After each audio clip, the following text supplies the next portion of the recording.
Hello friends, आप देख रहे हैं ब्लू इंडिया और मैं आपके साथ मानसी अरोड़ा ब्लू इंडिया में आपका स्वागत करती हूं। फ्रेंड्स, आगे आने वाली लेटेस्ट वीडियोस के लिए चैनल को सब्सक्राइब करना ना भूलें। कहानी भारत में चल रहे लोन ऐप के धंधे की। चुटकियों में कर्ज बांटने वाली ऐप कुकरमतों की तरह पनप रही है, लेकिन कुछ को छोड़कर बाकियों की गतिविधियां काफी खतरनाक है।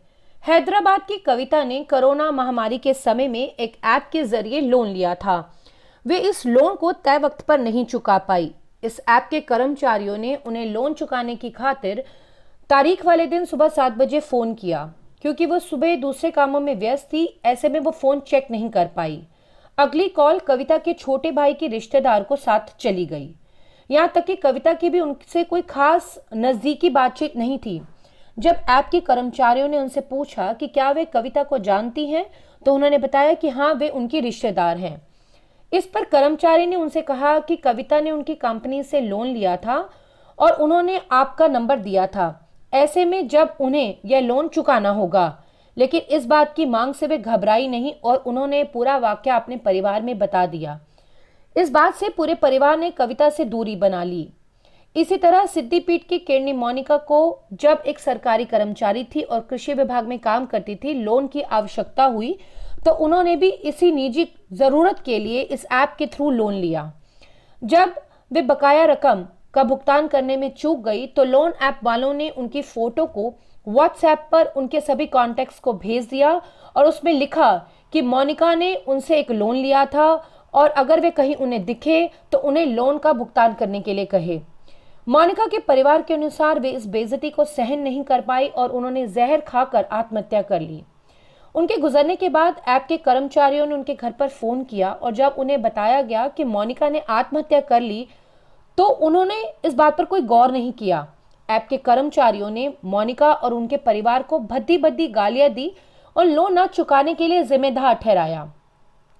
रामगुंडम में काम करने वाले संतोष ने भी इन्हीं ऐप की प्रताड़ना और अपमान से तंग आकर आत्महत्या कर ली। एक वीडियो में उन्होंने इस व्यथा का जिक्र किया और कीड़े मारने वाली दवाई खाकर जान दे दी। इससे पहले राजेंद्र नगर में भी एक और शख्स ने इन्हीं लोन ऐप की कारगुजारी से परेशान होकर आत्महत्या कर ली थी। लोगों की जिंदगी छीन रहे मोबाइल ऐप्स। इन लोन ऐप्स के जरिए भारी भरकम ब्याज पर पैसा उधार लेने वालों से अगर कर्ज चुकाने में जरा भी देर हो जाती है तो उन्हें अक्सर धमकियां और भद्दी भद्दी गालियों का सामना करना पड़ता है। ये पूरी परिस्थिति इस तरह के कर्जदारों के लिए एक प्रताड़ना बन चुकी है। ये लोन कंपनियां बिना किसी अंडरराइट के आकस्मिक परिस्थितियों में काम चलाने के लिए तुरंत फुर्सत में पैसा देती हैं। बाद में उधार लेने वाले से मोटा पैसा वसूल लेती हैं। ऊपर दिए गए मामले इन कंपनियों द्वारा अपनाई जा रही अनियंत्रित गलत गतिविधियों के चंद वाक्य भर हैं। आमतौर पर लोग बैंकों से या अपने परिचितों से पैसे उधार लेना पसंद करते हैं। मोबाइल फोन आने के बाद कुछ लोगों ने इनके जरिए ब्याज पर पैसा उठाना शुरू कर दिया। अगर आप अपना ब्यौरा मोबाइल ऐप में डालते हैं तो वे आपको लोन दे देते हैं। इस कर्ज को आपको बाद में वापस करना होता है। जब तक आप तय वक्त पर पैसे चुकाते हैं तब तक सब कुछ अच्छा रहता है। चीजें तब बिगड़ती हैं जब आप लोन की रकम चुकाने में देरी करते हैं। दूसरी बात ये, लोन लेना जितना आसान है इसे चुकाना उतना ही मुश्किल। कई लोगों के लिए ये लोन एक मानसिक प्रताड़ना के दौर के रूप में सामने आया है। सिर्फ ऊपर दिए गए मामले ही इन ऐप आधारित लोगों के चलते मुसीबत में पड़ने वाले लोगों के उदाहरण नहीं हैं। ऐसे तमाम लोग हैं जिन्हें इन लोन के चलते गंभीर प्रताड़ना का सामना करना पड़ता है। जो लोग थोड़े बहुत पढ़े लिखे हैं वो फोन का इस्तेमाल करना जानते हैं और वे कई दफा अपनी जरूरत के लिए इन ऐप से लोन ले लेते हैं, लेकिन जब उन्हें चुकाने में देरी होती है तो उन्हें भय, मुश्किलों और तनाव से जूझना पड़ता है। आखिर ऐप से कर्ज लेने में दिक्कत क्या है? आमतौर पर जब बैंक या किसी दूसरी वित्तीय संस्थान से लोन लिया जाता है तो ब्याज दर 1 से 1.5% प्रति माह होती है। लेकिन इन ऐप आधारित कर्जों में ब्याज की कोई ऊपरी सीमा नहीं है। इसमें कोई कागज नहीं होता। इन कर्जों में ब्याज पे ब्याज चढ़ता है। दिनों के आधार पर ब्याज तय होता है। हफ्ते के आधार पर ब्याज तय किया जाता है। लोन चुकाने में देरी होने पर मूलधन पर पेनल्टी लगती है। साथ ही ब्याज पर भी पेनल्टी वसूली जाती है। आमतौर पर कहीं भी महीने के आधार पर ब्याज का आंकलन नहीं किया जाता, लेकिन इन ऐप्स में यह आंकलन दिन, हफ्ते, महीने के आधार पर किया जाता है। अब अगला सवाल उठता है प्रोसेसिंग फीस। बैंक और दूसरे गैर बैंकिंग वित्तीय संस्थान एनबीएफसी किसी को लोन देते हैं तो वो उनके लिए एक प्रोसेसिंग फीस लेते हैं।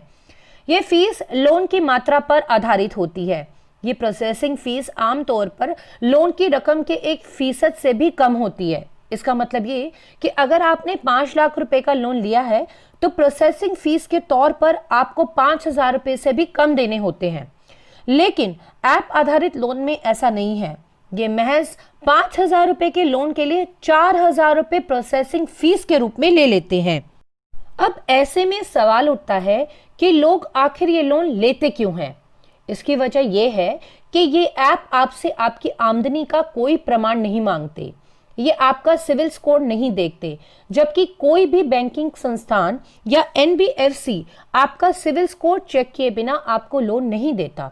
सिविल एक ऐसा स्कोर है जिससे आपकी किसी लोन को चुकाने की हैसियत का पता चलता है। इससे यह भी पता चलता है कि आपने कहीं अपने पिछले लोन चुकाने में कोई देरी या कोई आप डिफॉल्टर तो नहीं है।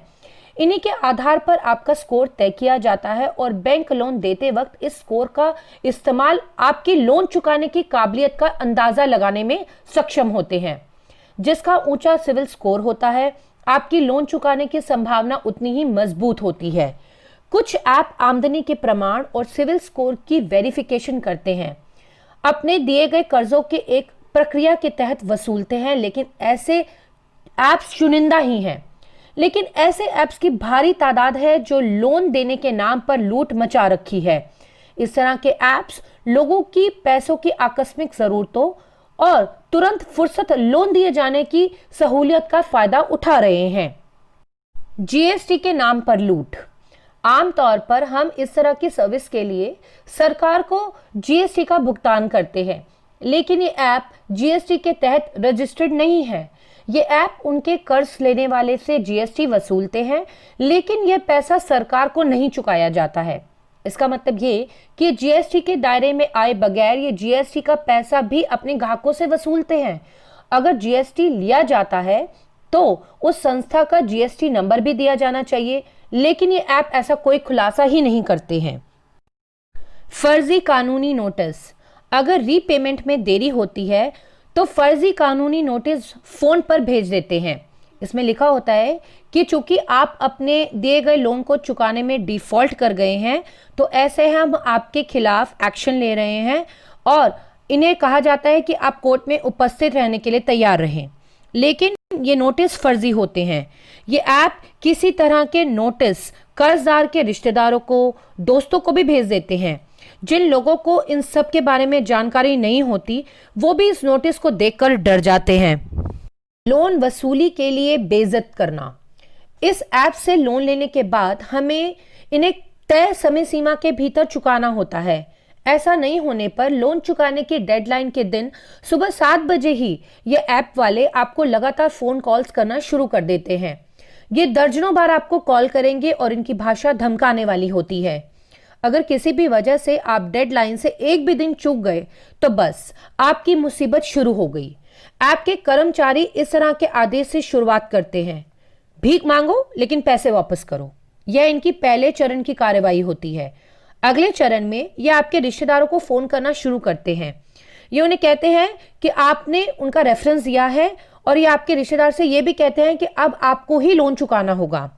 इसके साथ ही लोन देने वाला या उसके रिश्तेदार के बीच संबंध खत्म हो जाते हैं या फिर खराब हो जाते हैं। यह ऐप आपके कई रिश्तेदारों को इस तरह के फोन करते हैं।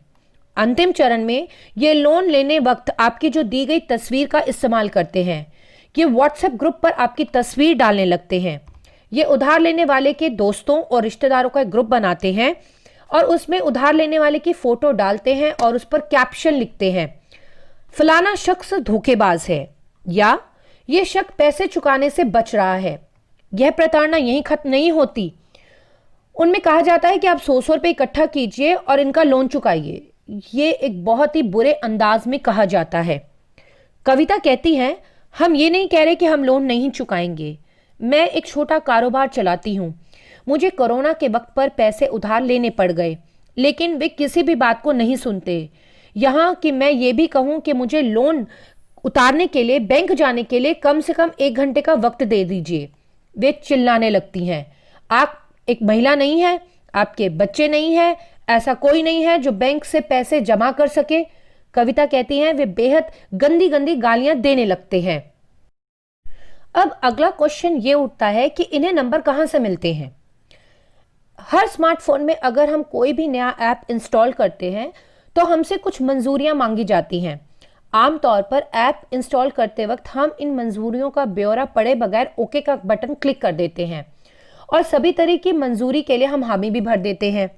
इन मंजूरियों को देने का मतलब यह है कि ऐप आपके सभी फोटोज, कॉन्टैक्ट्स, नंबर तक पर पहुंच सकते हैं और इसका मनचाहा इस्तेमाल कर सकते हैं। ओके बटन के दबने के साथ ही उधार लेने वाले के सभी कॉन्टैक्ट्स ऐप्स चलाने वाले के पास पहुंच जाते हैं। उधार लेने वाले को यह पता भी नहीं चलता कि लोन लेने पर उनके फोन के सभी संपर्क ऐप वालों के हाथ कैसे चले गए। कविता बताती हैं कि जब मेरे रिश्तेदारों को फोन गए तो मैं हैरान रह गई, लेकिन जब मैंने इस पर विचार किया तो मुझे पता चला कि ऐप को इंस्टॉल करते वक्त उन्होंने ये सारे नंबर ले लिए थे। अब पूरे परिवार ने मुझसे दूरी बना ली है। यहाँ तक कि अब पुलिस भी इस बात की जांच कर रही है कि इन ऐप के पास लोगों को बांटने के लिए इतना पैसा आता कहां से है। लेकिन अभी तक पुलिस केवल ऐसे लोगों का पता कर पाई है जो कि कॉल सेंटर से लोगों को फोन करते हैं और धमकाते हैं। इस मामले में आगे की जांच जारी है। क्या कर्ज चुकाना गलत है?